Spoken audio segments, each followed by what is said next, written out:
Hey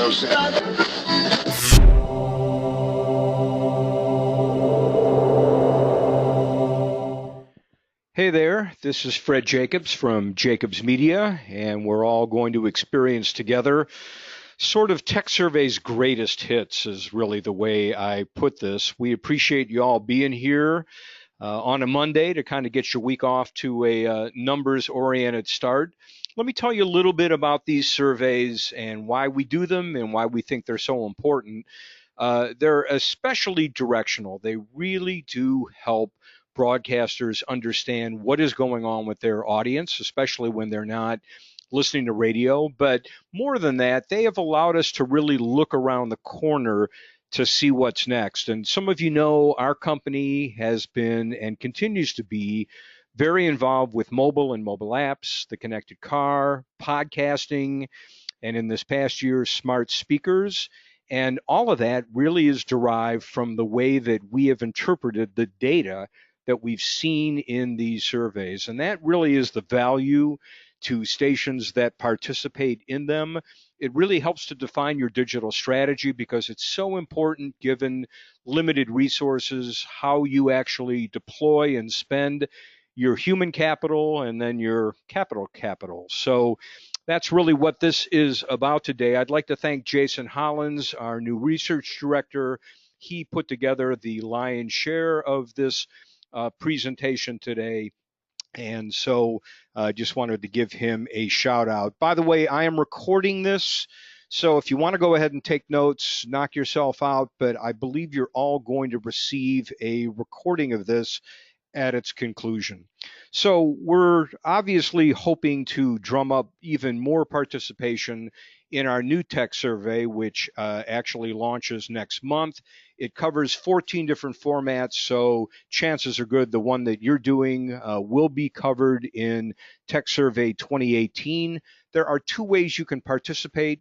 One is to pay a fee based on your market size, and as you can see, it's quite modest. And from that, you get national data, your format data, and most importantly, the data from your actual audience. Or you could elect not to pay a fee and you still get national and format data and you get to participate in the stakeholder webinar and you can stay ahead of the curve that way as well. Only requirement, you need a good email database. Fielding dates are mid-Jan to mid-Feb, so you need to sign up soon. And you can go right there to jacobsmedia.com/techsurvey in order to do that. And if you have any questions, you can shoot me an email, fred@jacobsmedia.com. I'll be happy to answer them.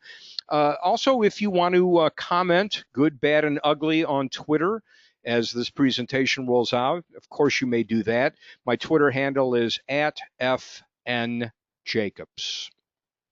So let's jump into this and get into the fun stuff.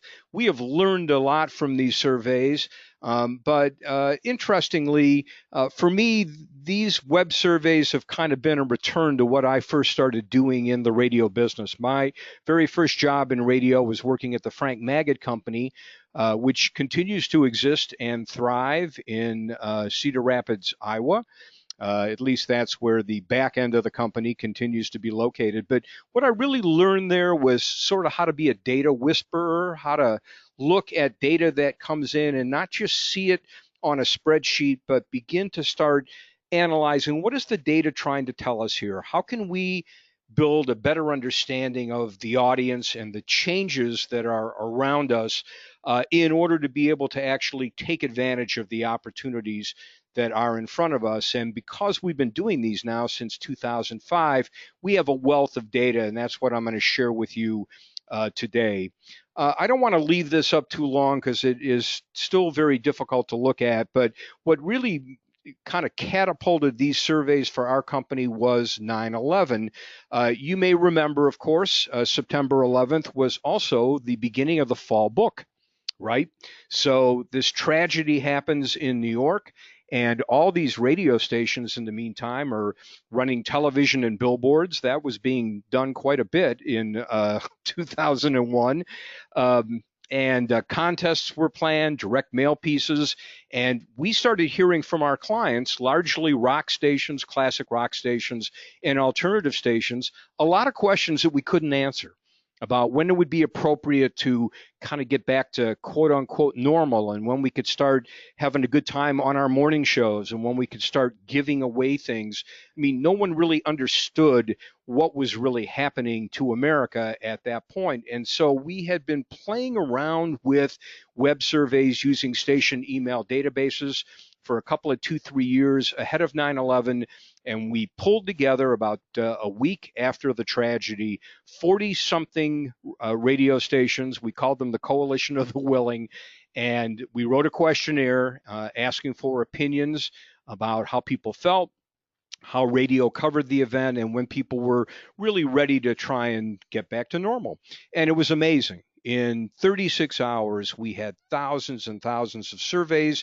And that's when the lights started going off in our heads that if radio stations have good email databases, and now we have social media as well, it is a perfect way to be able to survey your core audience to find out what they're thinking at any given point in time.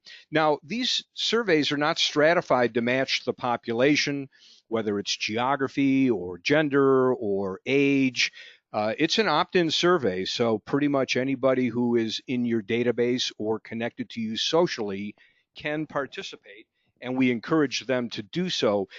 They probably represent a more intense part of your audience. I'm a big believer in the 80/20 rule that basically says 20% of a population contributes 80% of the results. It's true in ratings, it's true in sales, and it's absolutely true here. And the good thing about these studies is that we get 30, 40, 50,000 people participating every year. Yes, a whole stadium full of respondents. And that's what makes it really simple for us to be able to slice and dice this data and really begin to come up with great stories. The other upside of this is this idea that research is marketing. And what that means is that you serve up this survey. We help you write the copy, but the email actually comes from you to your listeners asking them to participate in a survey to help make you better and get you more in touch with what your audience is thinking. And more often than not, your listeners are happy and satisfied that you are actually asking them for their opinions, and their opinions matter. So, in an interesting sort of way, it actually becomes a form of marketing. So let's rewind all the way back to 2005 when we did our very first survey. It was actually called Tech Poll back then. And think about what was going on in our world in 2005. The iPhone had not come out yet.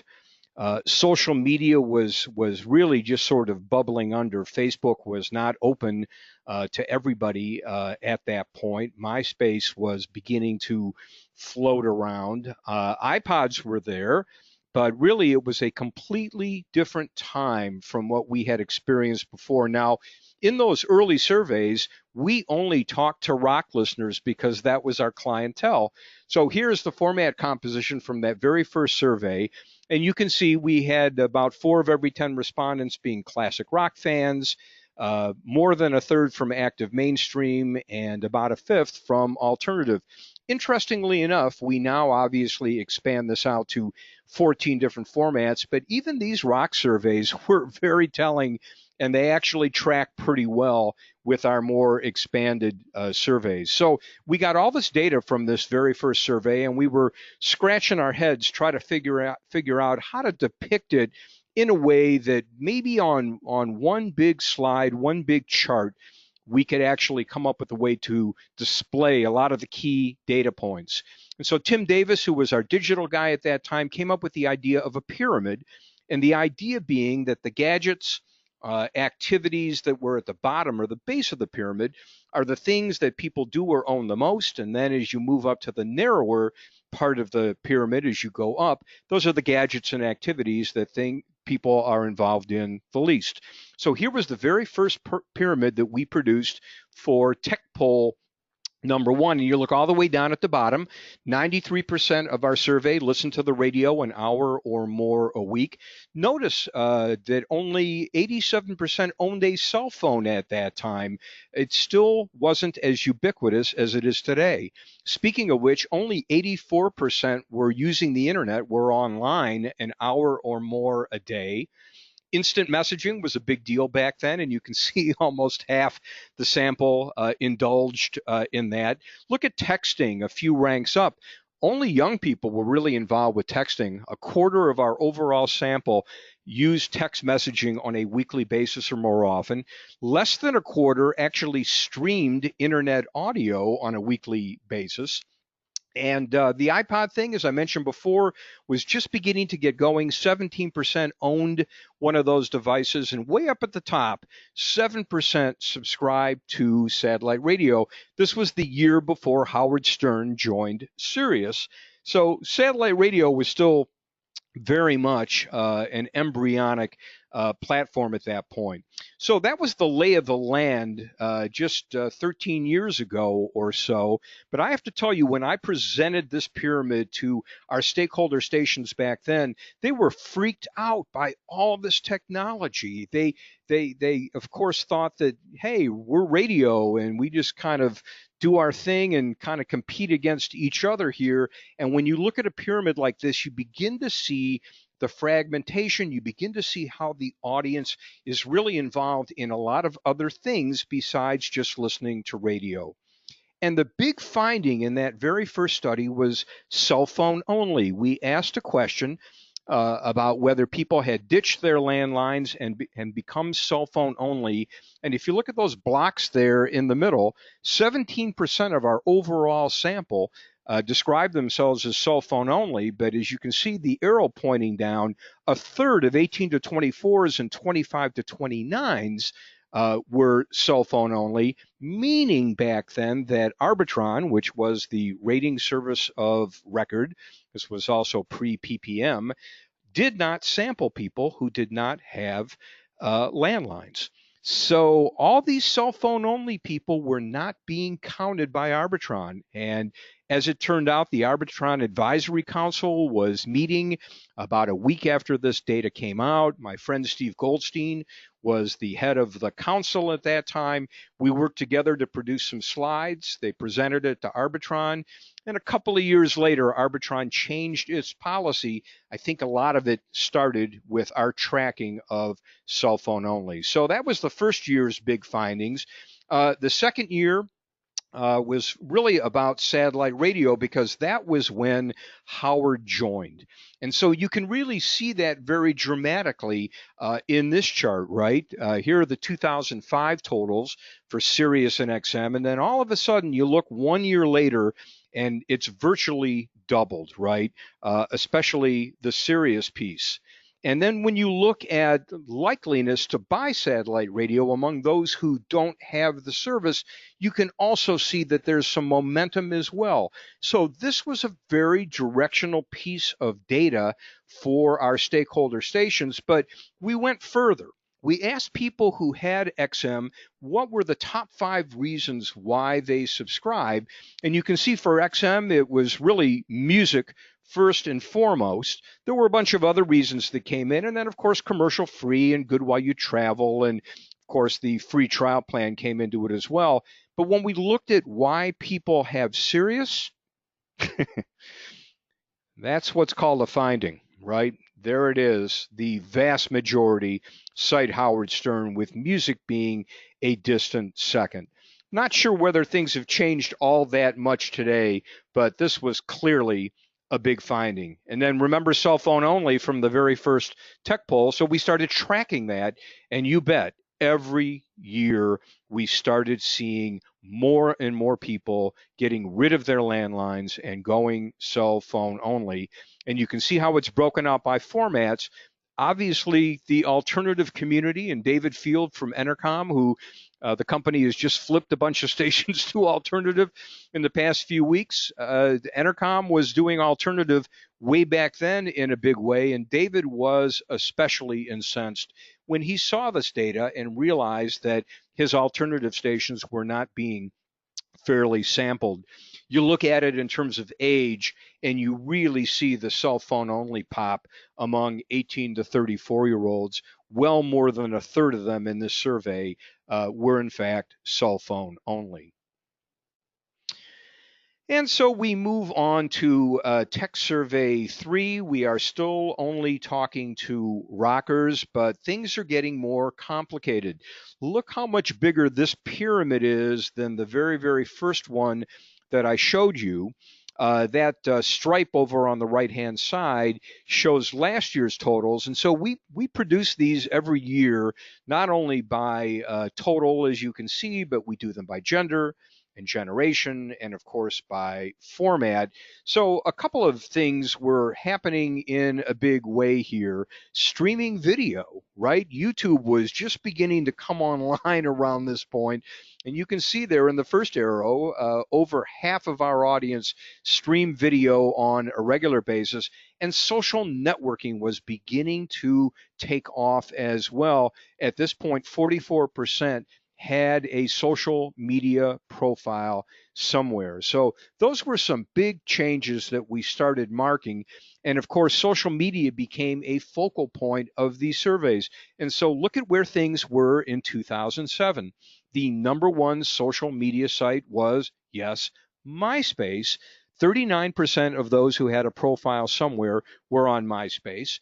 Again, about a third were not even involved with any social media. Then classmates.com, which we categorized as a social media site. You might notice a familiar name there, Facebook, just beginning to ramp up there with only 8%. Twitter, really not even a thought at this point. Now, we started noticing that our alternative audience, obviously a younger audience, was quite a bit more involved with social media than their older counterparts. And you can see on the red bars just how into social media alternative fans were. Take a look at Facebook there. You can really see that double the alternative penetration there on Facebook was going on with this particular survey. I mentioned video sites to you as well. This is when YouTube really started exploding on the scene, right? People making all kinds of weird little homemade videos and all that, and they really captured the market in a big, big way. MySpace was a very distant number two for videos. Google got involved, and then we even looked at things like TV network sites and those kinds of things for video. This is something that we continue to track today. All right, 2008. We are now up to Techsurvey number 4. What's going on here? Well, we're trying to find out what is going on with people and their phones. What are they using them for besides talking? And so this is where we begin to see texting come along in a big way. Obviously, phones being used for taking and sharing photos. Again, it seems so obvious to us 9 years later, but back then this was core learning. But here was a big, big finding that a lot of people were using their cell phones as alarms, and of course, correspondingly, not using the clock radio that we always love to see on the nightstands in bedrooms all over the place. By the way, this is when we began to start Jake Apps, our mobile app company, came on board, and an alarm feature was one of the first things that we built into our apps way back then, and you're looking at the reason why. So the iPhone just coming out, right? It just celebrated its 10th anniversary. So here we actually started asking questions. Do you own an iPhone? So at this point, only 3% of the audience did. A little bit more male, a little bit more younger. We wanted to find out what the trend might be if you didn't have one. what was the likelihood that you might actually purchase an iPhone sometime during the rest of 2008. And you can see some pretty stout numbers were beginning to happen here for iPhones that very much predicted what was going to happen. Android does not exist at this point. It really is all about iPhones. But of course, iPods were a much bigger deal at this point than iPhones were, and now you can see the beauty of trackability here, going back to 2005, 6, 7, and 8.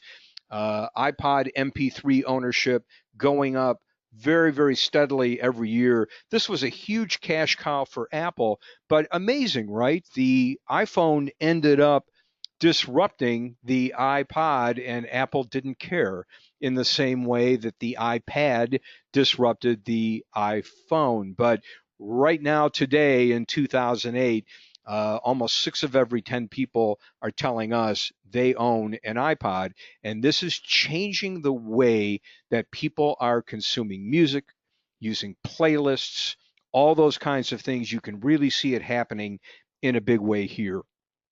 All right, so now it's 2009. We have a really good sample this year. We have 64 stations participating, 21,000 respondents, good, robust deal.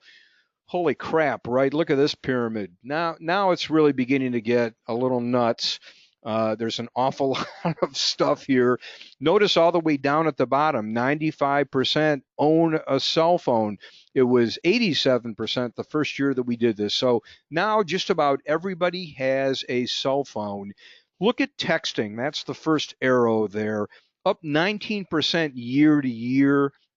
Pretty impressive, right? 63% are now texting on a weekly basis. That sounds ridiculously low now, but back then it was really happening.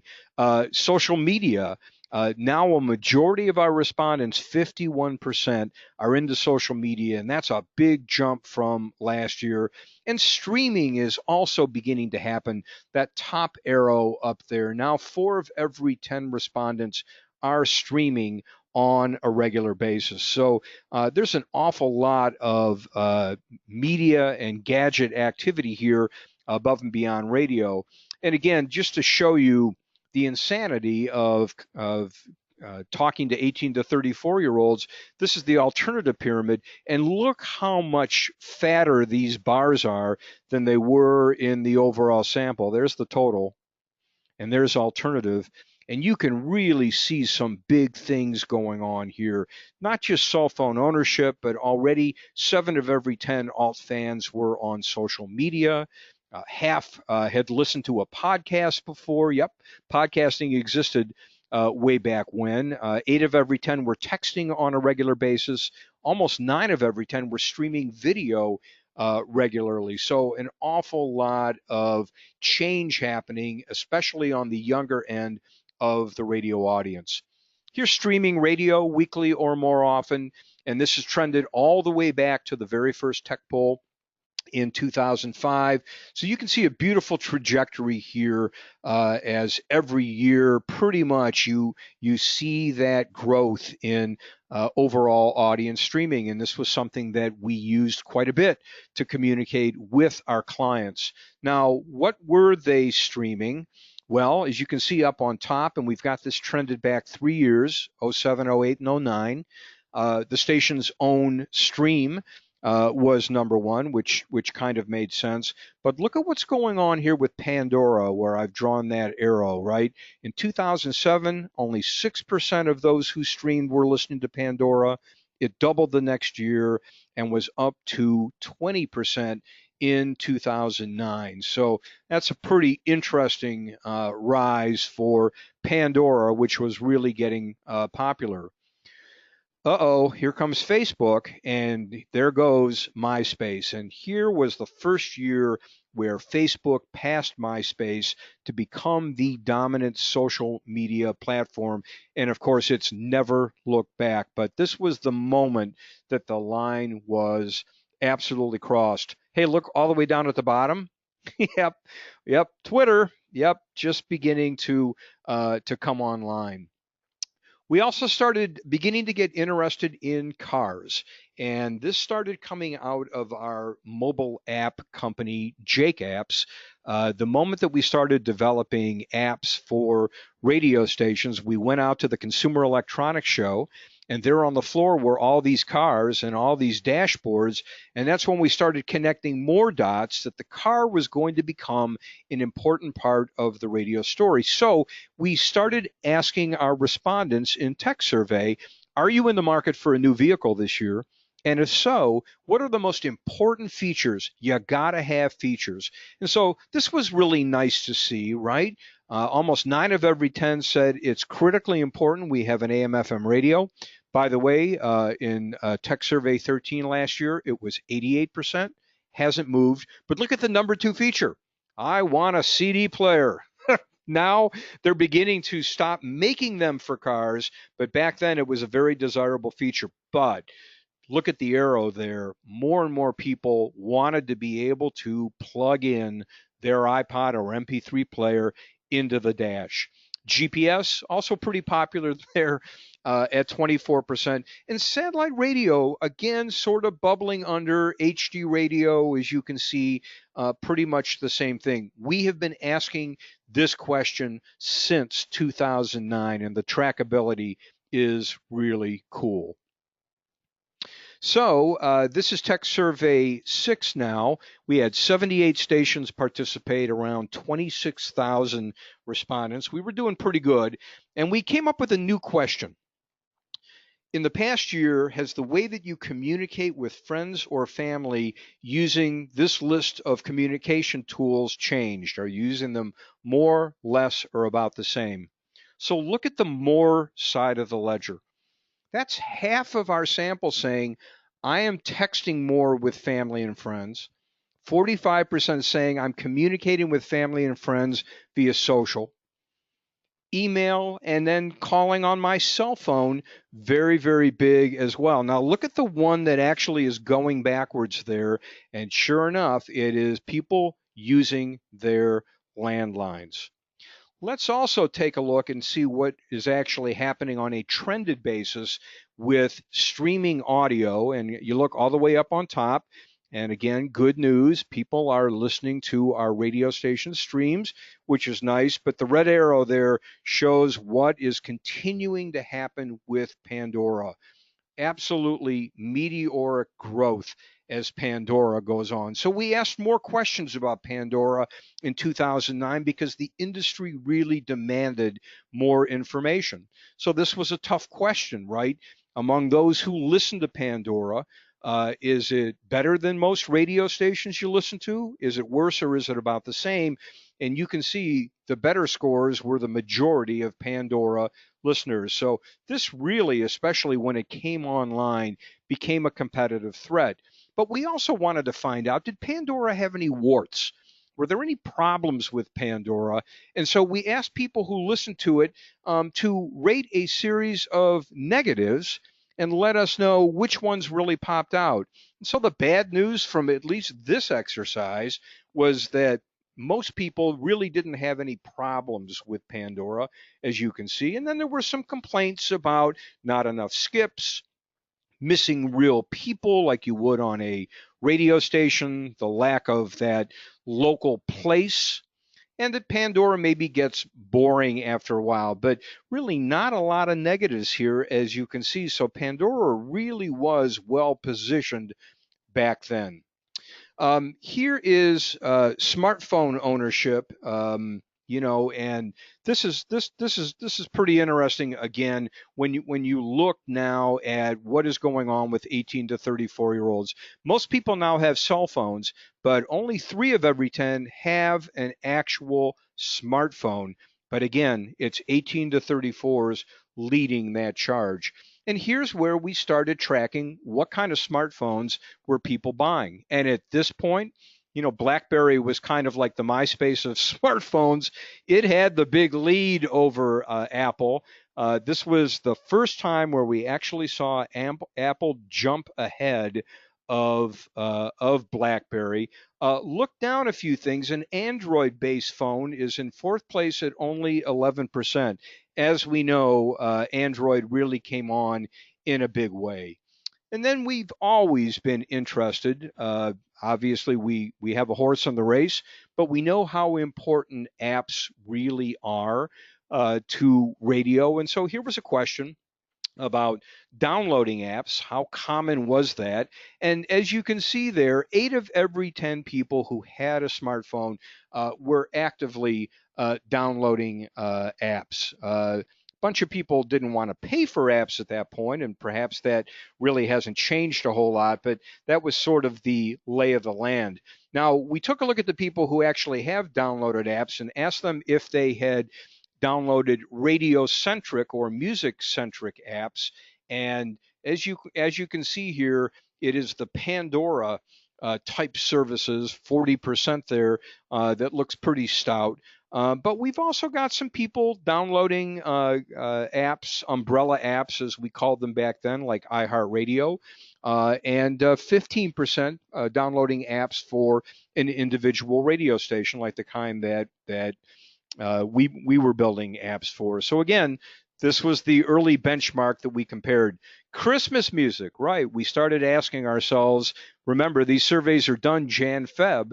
So what people were doing in November, December is still very fresh in their mind. And while 4 of every 10 people in our survey, and remember, these are mostly rockers now, didn't listen to Christmas music at all in the previous season, you can really see there that between the 3% who said that's all I listen to, the 7% who said that's most of what I listen to, and the 12% who said half or more of my listening was to holiday music, you could really see just how powerful this trend was becoming in American radio. All right, moving right along. This is Techsurvey 7 now. 75 stations, about 21,000 people. And I'm going to warn you before I start putting up some of these charts, we got a little infographics crazy. So here we go. Here's where we really started trending what was going on in the social media sphere, going all the way back to 2007. And what a story this tells, right? Especially when you look at Facebook, upper left, and MySpace, lower left, really a tale of two social media platforms. And you can see some nice growth there for LinkedIn and Twitter. Here's smartphone ownership, 2010 to 2011. Remember, I told you we got a little infographics nuts, but you can really definitely see the growth, not just among 18 to 34-year-olds, but also 25 to 54s as well. It didn't take long for the more mature end of the audience to begin to start catching up with iPhones and other devices. And look at Android coming on here just 1 year later, right? iPhone still has the lead, but Android's there, and meanwhile, BlackBerry is beginning to drift off. And then there's a few other competitors there, right? Windows phones, Palm, Trios. Remember those? I carried one of them. But again, it's shaping up to be the horse race that we now know to be Apple and Android. Look at the texting trajectory on the left. Pretty amazing, huh? Even though stations come and go from Techsurvey every year, as I mentioned to you before, the trackability is just awesome. You have enough respondents as we do, and things really hold up very well in terms of getting a longitudinal look at what is really going on with technology. And then you can also see texting among the various format partisans. No surprise, right? Alt heads texting like crazy. And so this was the beginning of a change for us. We did a major pivot here for Techsurvey 8, thanks in large part to Joel Denver of All Access. I was beginning to present these at his conference in LA, and he basically said to me, you know, Fred, these are really great surveys. There's a lot of wonderful information here, but the top 40 guys and the news people and the sports radio programmers are paying attention to your data, but not that much. Every time you explain that it's about rockers, clearly people are not involved. And so we opened it up to all formats. And this is what happened. 170 radio stations participate. 57,000 respondents. Yeah, it's a little too rock heavy, as you can see. And by the way, it's like that today. I mean, we're the classic rock guys. We're the rock guys. Alternative tends to do reasonably well. But all of a sudden now, we've got all these formats represented, and we have the ability to really tell an amazing story. So these colors are what we ended up using for each format. Christian is no longer a part of Techsurvey. We actually do a separate Christian radio survey because those stations are so different. But the little Jacobs Media symbols down at the bottom always symbolize the average for any questions. And then formats that are on the left run higher and formats on the right run lower. So I'll show you some of those as we go. This was the first year that we put out what I like to call the Venus and Mars pyramid. Things that men do versus women. And I just put up some male symbols, and you take a look at where they're positioned. Males at that time were more into streaming audio and streaming video, and quite a bit more likely to be satellite radio subscribers. Again, the Howard Stern effect. Women, on the other hand, were more about social. I mean, this was where we were really getting some big indications that social media, while appealing to everybody, was especially hitting resonance with women. Texting as well. And Groupon had just come on board. And look at the Groupon numbers there, especially for the women in the audience. So we always do this with Techsurvey. If there is something going on with tech, the beauty of it is that we have an opportunity to try and catch it. And now all of a sudden we have the ability to be able to look at 14 different formats. And so look at Groupon by Mainstream AC. I put a little star there. Here's where you begin to really get a sense for how the formats differ from each other. Here's country. By the way, over there on the left, you see NPS. That means Net Promoter Score. It's a recommendation score that we ask in every one of our surveys. And the N size means we had 3,821 country listeners in this year's survey, which of course is massive. So that's country. So one of the things that dawned on us in between 7 and 8 was that with all this technology coming online, why were people still listening to the radio, right? I mean, what was it about what broadcast radio was doing that still kept people engaged? And so we came up with the why radio question, and we developed a pretty long list of possible attributes for radio. And we asked our respondents to tell us which ones are the main drivers, the main reasons. And so we made a little pyramid, of course, because that's what we do. And as you can see there, all the way down at the bottom, it was always about, and probably always will be, about music. Number one, half the sample cite music as a big reason why they love AM FM radio. Personalities, shows, a strong number two. But then we learned something very interesting, what we came to call emotional drivers. Working with the radio on, mood elevation, companionship, escape, all of those factored in a really big way. And when we started breaking these out by format, by gender, and by age, it really allowed us to put together a really cool pattern to help us understand why radio is so popular among different demographic groups. Well, here's the first of our format slides, and this is the way they pretty much look today. That Jacobs Media line in the middle there, that's 52% overall smartphone ownership for the entire study. And then you look all the way to the left and you see the formats that run even higher than that.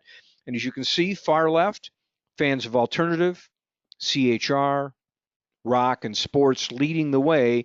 And then on the other side, it was adult contemporary, Christian, and classic rock, classic hits that were on the lower side. So we continue to make these kinds of slides today, so you can really get a sense by format. This is especially important for those of you working in clusters where there are a number of formats in the building, and you really want to be able to get a sense for how yours matches up, or you want to compare your audience to your format audience to see where they are different and where they're similar.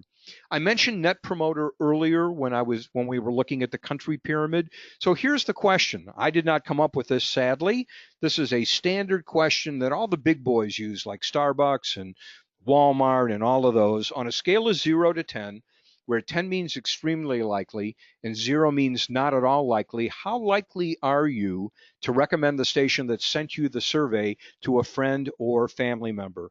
And it's a tough bar, right? In order to be considered a promoter, you have to give the station a 9 or a 10. And then if you give it a 0 through 6, that actually is scored as a detractor. So the math is down at the bottom. You take your promoters, you subtract the detractors, and you come up with a Net Promoter score. So we've been asking Net Promoter way back from the beginning. This is the first time we ever were able to look at it by all these formats. And so you can see for radio in general, the average was 42. There's a little Jacobs Media bar right there. Look all the way to the left. Yep, that's Christian music. A 71 Net Promoter score. Country, a distant number 2. Classic rock, classic hits, a more distant number 3. All the way to the right, AAA. Tough nuts to crack at times. So we track this every year. A lot of our stakeholder radio stations rely on our Net Promoter scores because they really are a measure of performance and change. If you make a lot of changes, you fire the morning show, you do all kinds of crazy things, you begin to really see it show up here, Net Promoter. In Techsurvey 9, so now we're representing all these formats, but it's dawning on us that everybody's talking about generations, not just age demographics. And so now we begin to start breaking our tech surveys out by generations. And this really says a lot about what the radio audience looks like. And you can see a plurality of respondents are, in fact, baby boomers. We've got good representation from Gens X and Y. Gen Z just barely bubbling under at that point. But this allowed us to actually make up pyramids that were generational. So here are boomers. So a very cool way of looking at the same data. And I put a few gold stars there just to draw your attention to some of the highlights. I mean, look how popular Facebook is now among boomers. Almost 3/4 are on Facebook. Satellite radio continues to be strong. And now we're asking about, do you have a car with a digital dashboard? That's how we referred to it back then. And boomers really led the way. Now, here are millennials. Oh my goodness, look how fat all these bars get. A lot of gold stars here. They're way into texting, way into Facebook, hugely into smartphones and tablets now because the iPad exists. Look at Twitter. Twitter extremely popular. And look way up at Pandora. A third now of millennials are listening to Pandora on a weekly basis or more often. New question, we want to know, how do listeners actually interact with their P1 station, the station that sent them the survey? Well, not surprisingly, email's number 1, but remember, most of these people are in the station email database.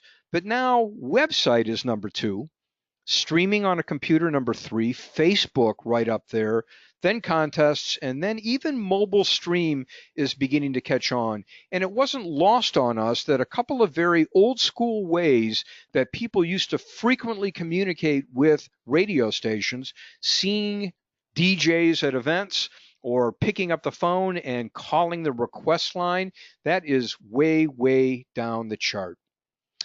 We also ask about overall momentum for radio. Past year, are you listening to radio more, less, or about the same?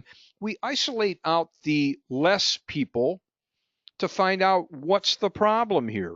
So look all the way down at the bottom of the pyramid. The number one reason why people were listening to less radio back then was a lifestyle change, right? They changed jobs, they changed commuting patterns, they graduated from school. So let's take that out, right? That really is outside of the realm.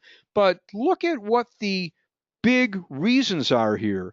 It's not about Pandora and satellite radio, at least in a huge way. It's about complaints about the programming, too many commercials, that kind of thing. Now, that's not to say that all this choice doesn't factor in there as well, because as you can see, there is erosion there with iPods and Pandora, satellite radio, mobile apps. But again, just a way to be able to really understand how the competitive landscape has changed.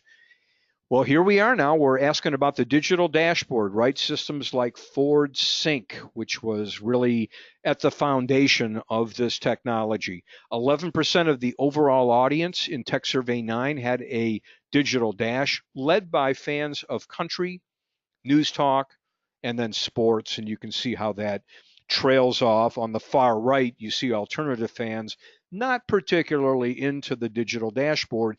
And that's supported by the fact that when you actually look at digital dash ownership by generation, oddly enough, this is one of the technologies that the older generation adopts first. Now, one of the reasons is that back then, the only cars that actually featured high-end dashboards were more expensive cars. That's not the case today. All entry-level vehicles are in fact connected.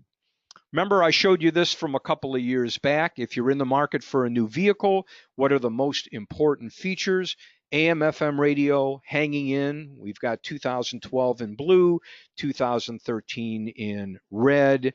But we begin to start seeing some upward momentum here for that iPod connector, for Bluetooth, and then even all of these very tertiary features all pointing a little up, right? Satellite radio, Wi-Fi in a car, the system itself, and even HD radio showing some lift there. One of the things we learned is that there is life beyond Facebook. Here were the most popular social networking sites from a year ago. Now, Facebook continues to grow, but so do so many of these other platforms, except for this one. MySpace now is pretty much listing in the water, but you look at Twitter, you look at Pinterest, even Google Plus looking much better. Oh, by the way, there's this new thing called Instagram. We're going to have to keep our eye out on that. And oh, yeah, this little Snapchat down here at the bottom. This is how we do it. If there is an emerging social media platform, we jump on it.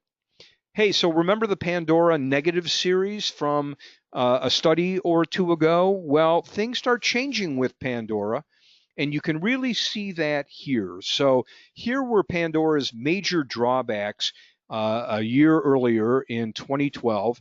And you can see that the number one negatives were the inability to skip songs and missing hearing people.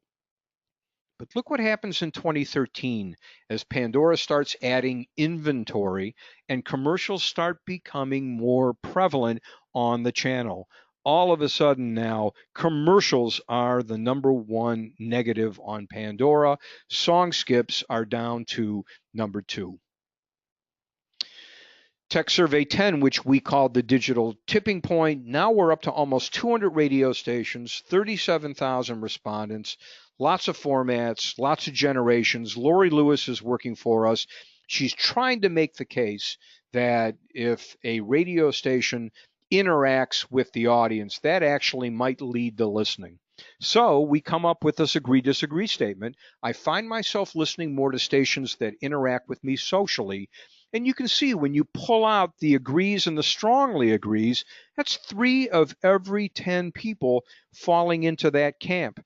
And when we actually look at it by format, look all the way at the top, fans of CHR, country, hot AC, and alternative clearly outpacing the average there, really making the case that acknowledgement truly matters.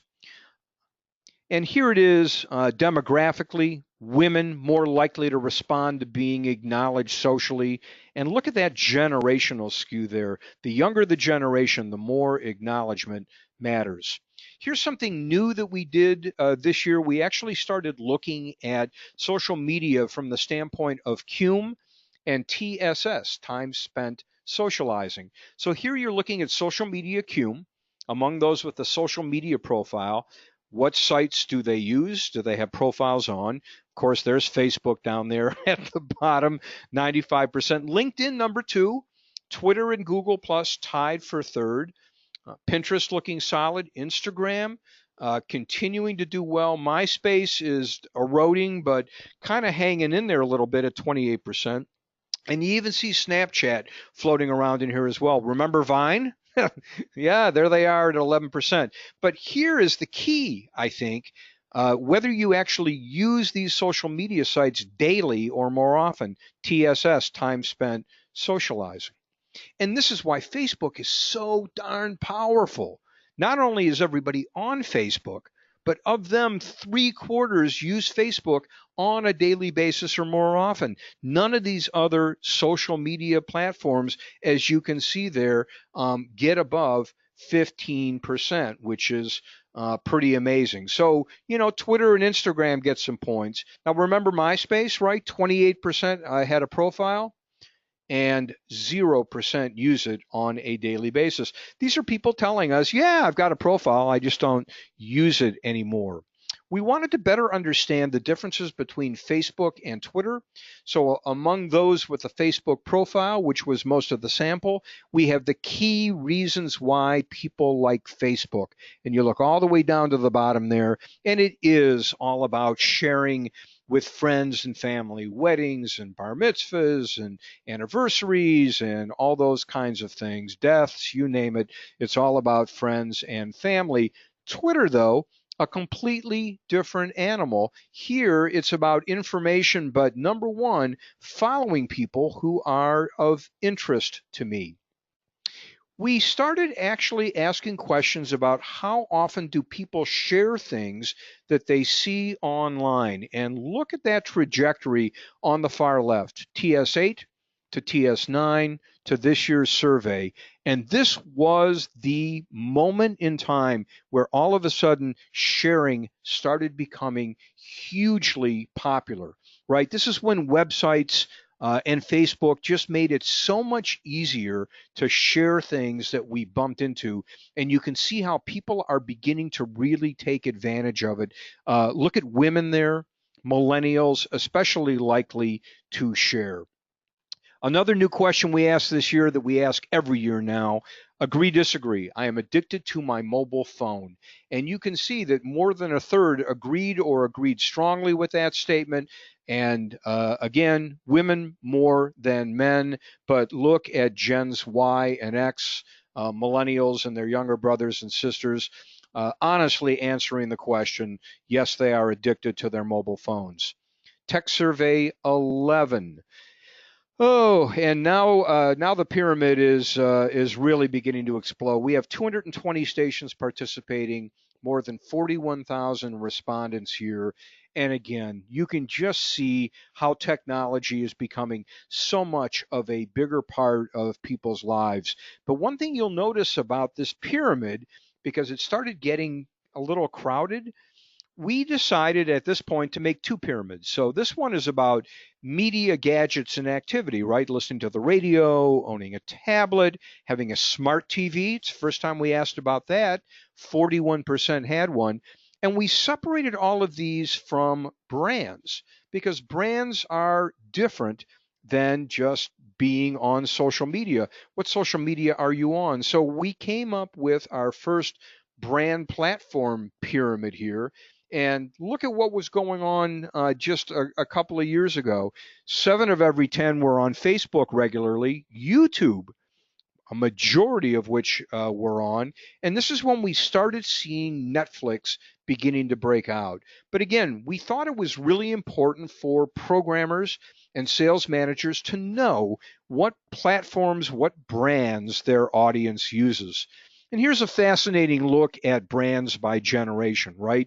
Millennials on the left, boomers on the right. Those are little Mark Zuckerbergs, sort of the symbol of the millennial generation. And I popped them up next to any brands that are used a lot more by millennials than boomers. And you can see there's a lot of little Zuckerbergs over there on the left-hand side, right? They use pretty much everything more than boomers do. Look at Instagram near the top there, right? Just night and day. You can really see the millennial brands pop up. Boomers, yes, those are little John Lennons, and the only things that boomers do more brand wise is subscribe to satellite radio and be on LinkedIn. New question this year. We wanted to get more information about the willingness to register in order to access your streams. And so we asked respondents, in order to access your stream, would they be willing to give us basic information, name, email address, and zip code in order to do that? So good news, right? 2/3 of the audience say, I'd be willing to give up that information. Look all the way to the left. You can see certain formats are more trusting. Rhythmic CHR, AAA, classic hits, classic rock, mainstream rock, urban AC, variety hits, and so on. And the most distrusting people, all the way to the right, yes, are news talk fans. So this really began to start helping us better understand how different brands are being used by different format audiences. For example, here's Spotify, really now exploding in Techsurvey 11. And when you look at who it really is doing well with, you see alternative fans just absolutely leading the way with more than twice as much Spotify usage as an average listener. Remember way back when we talked about how people were beginning to use their mobile phones as alarms? Well, we actually started asking the question, how do you wake up in the morning? And when you total all of this up, we actually had a dead heat between clock radio and mobile phone. By the way, that's the last time that happened. Mobile phone now has passed clock radio in waking up. And you can really see the pattern here. These are the people by generation who wake up with a clock radio, and you can see they definitely skew older, boomers and the silent generation, people born in 1946 or earlier. And then you've got people who use their phone. And of course, you might notice a little millennial bump. They're clearly leading the way. 3/4 of millennials wake up with their phones. Next radio, we wanted to make sure that we understood what was going on here. Overall awareness of the FM radio chip was about 1/4 of the overall sample, and we continue to ask questions about Next Radio to make sure that we've got it right. All right, here's Techsurvey 12. And now we're beginning to wonder, is it necessarily automatic that people have a radio at home? And it turns out only 89% do. That's actually down from the year before. And when you look at it by generations, you really see the problem there with millennials, the least likely generation to have a radio where they live. Remember that frequent sharing that I showed you a study or two ago? Well, now you can really see it solidifying there on the left. We had that big jump between Techsurvey 9 and 10 where it doubled. And now with 11 and 12, we continue to see that pattern hold. Women continue to share more than men. But now we're beginning to get a flattening of generations. Everybody shares. So here's a question that we started asking a couple of surveys ago, but I want to point it out to you here. We asked people to think back to how they listened to your station in the past week. What are the platforms they use? And we asked them to actually assign a percentage. So looking at the overall audience here, 49% of consumption to your radio stations is listening to a broadcast radio in a car. And the second major area of consumption is people listening to a regular radio at home, work, or school. So we add together 49 and 28, and we come up with this traditional percentage there of 77%. But 20% are actually listening to your stations digitally. And you can see that on this part of the pyramid here. 12% consumption computer stream, mobile stream, podcasts kind of moving in there as well. And when we compare that to what it was just the year before, we see traditional going down, we see digital going up. We started asking about on-demand TV viewing because we thought there might be a connection with on-demand audio. If you're in the TV business, this is why you're going nuts. 6% say that all of their viewing is on demand. A quarter say most of it is. When we look at half or more, that's almost half the sample there, 48%. And look who is leading the way in on-demand TV viewing. Absolutely, it's millennials really setting that tone. And oh, by the way, there is a connection between on-demand video and on-demand audio. Look at the percentage of those who listen to podcasts monthly. They're also the same kinds of people who are listening or watching TV on demand. Here's weekly podcasting. In TS12, it's 20% of our overall sample, way up there on top. Men more than women. Obviously, there is a huge generational thing going on. And here's the other side of that coin. If you are into on-demand video, Netflix, Hulu, YouTube, Amazon, yep, you are clearly much more into podcasting. So there is a relationship. We also learned in TS12 that if you listen to podcasts, they can be habit forming, right? We took a look at those who listen to podcasts monthly or more often. 27% they said they had been listening to more podcasts last year compared to only 18% listening less. And so when we isolate those who have actually been listening to more podcasts in the last year, once again, you see that generational pattern that I mentioned before. Here's a new question that we had not asked before. What kinds of podcasts do you enjoy the most? We actually cleaned up this question last year, but I wanted to show you the first year of it.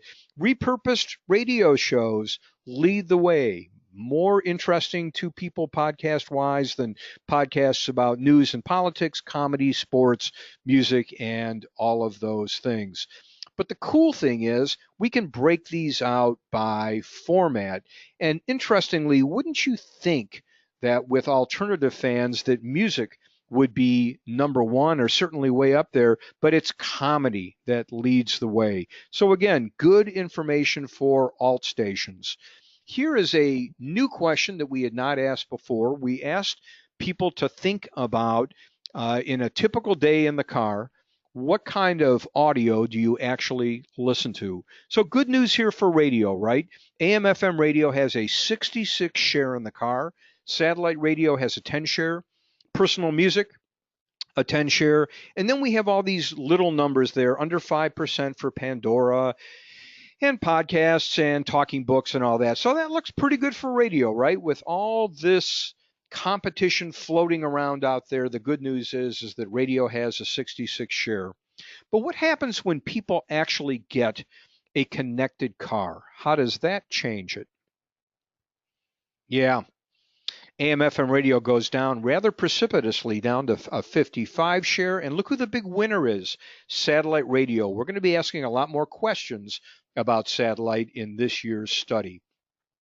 How do people feel about their connected cars? Pretty darn good, right? 4 of every 10 love them. About a quarter like them. We combine those. We can see it's most people are into it. They don't want to go backwards. You know, once you have the technology, you don't ever want to go backwards. Excuse me. Here was a big finding in TS12. Bottom line is, people rarely change the audio settings in their cars. So this is really important from a car dealership standpoint, right? Because people are picking up these brand new cars with complicated dashboards.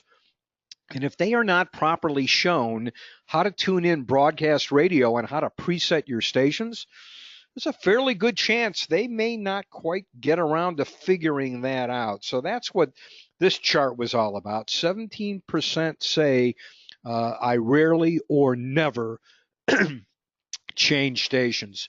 Here's when we began to start seeing vinyls come back. This is just one of those small findings that Makes a research guy like me happy. But I regularly listen to vinyl records. You can see about 14% agree or agree strongly, and you can see where that's going on there. Men, interestingly, millennials are right there with boomers. All right, last year's survey, all kinds of really cool things happened. We had a lot of radio stations participate, 321. We had 51,000 respondents. We'd love to hit those numbers again. You'll recognize this. I just showed it to you from the year before. So now traditional radio listening is at 74% for your stations, digital 22%. So there we are. And you can definitely see the leakage there from the year before, right? Traditional is down, digital is up. But we wondered, we've been asking this question for 5 years, what would happen if we actually tracked it going all the way back? So that's traditional listening on top in red, digital listening on the bottom in green, and you can really see that year after year after year, traditional listening to your stations is going down on broadcast radio, and streaming, podcasts, all those kinds of things going up. Here it is for millennials. You know, that's a pretty robust digital percentage there, 26%. But by the way, 55% for the car. And as we've learned in a lot of our other qualitative studies, if you don't have an AM FM radio at home, the time you listen to it the most is when you're in the car. Yep. So Seth Ressler is our digital dot connector, and he pushed us to ask a question about cord cutters, people who have canceled pay television. Well, 8 of every 10 still have pay television. A small percentage, 5%, say they've never subscribed to it, but 12% are, in fact, cord cutters. Who are they? Yep, millennials, almost twice as likely to be a cord cutter. And oh, by the way, these folks listen to more podcasts. So let's take a look at what is going on with weekly podcast listening. 21% listen to podcasts at least weekly in Techsurvey 13. That's up just a tad from last year's survey. But again, here's the real story here. If you have a millennial audience, chances are getting better and better and better that podcasting is in fact part of their future. And so this year we actually included the actual iTunes categories to make it more official. Now we do include radio shows that aired. That is not an iTunes category, but music jumps to number 1. Radio shows that previously aired number 2, then comedy, news and politics, sports, and recreation. Last year was the first year we asked about smart speaker ownership, better known as Alexa. Very nice debut at 11%. And the really remarkable thing about the rest of this chart is how unremarkable it is. You can see that pretty much across the board, looking at all the demographic groups, it's all around that same number. Now, Jason just designed a flash poll for us that we did just a couple of weeks ago, right around the Black Friday, Cyber Monday time, and we're seeing huge increases in ownership. We are going to track this really carefully in Techsurvey 2018. It is absolutely critical that we do so. We're going to learn a lot more about how people use smart speakers. Remember this question about mobile phone addiction? Well, now 16% strongly agree they're addicted to their phones, 26% agree. We add that together, it's now up to 41%. It's a nice jump from last year. And once again, millennials being our most honest listeners. So that was last year's totals. Let me quickly walk you through some of the things we are going to include this year, just so you know, as I kind of hinted at before, we're going to do a deep dive on smart speakers. This is critically important for radio, especially in the home, and we're going to nail this thing, make sure we understand how people are using these devices. We're going to talk about Apple CarPlay and Android Auto, but also the connected car. This continues to be a big radio story. We're going to talk about on demand, of course, cord cutting video on demand, but podcasting is going to continue to be a big part of our focus here.